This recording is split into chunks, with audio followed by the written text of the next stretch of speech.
సరే, ఒక క్యారెక్టర్లోకి వెళ్ళడం ఎంత కష్టమో అందులోంచి రావడం కూడా అంత కష్టం.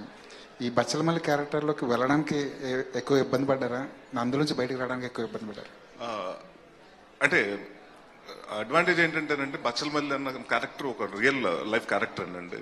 సో ఆయన చూసి ఇన్స్పైర్ అయ్యి మా డైరెక్టర్ గారు ఈ కథ రాసుకుంటూ మొదలు పెట్టారు. అంటే ఆయన లైఫ్లో జరిగిన ఇన్సిడెంట్స్ని ఇన్స్పిరేషన్గా తీసుకుని రాయటం జరిగింది.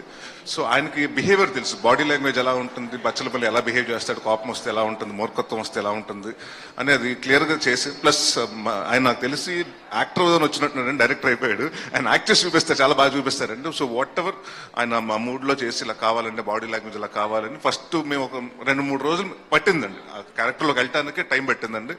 బట్ దాని తర్వాత నుంచి ఇంకా ఇట్ వాస్ వెరీ ఈజీ అండి. అండ్ డెఫినెట్గా ఇప్పుడు గమ్యంలో గాలి సీన్ అన్నది క్యారెక్టర్ ఇవాళకి ఎలా గుర్తుండిపోతుంది, బచ్చలమల్లి ఉన్నవాడు కూడా నెక్స్ట్ 10-15 సంవత్సరాలు అలా గుర్తుండిపోతాడండి. సో అలాంటి మంచి క్యారెక్టర్ ఇచ్చినందుకు థ్యాంక్ యూ సుబ్బు గారు.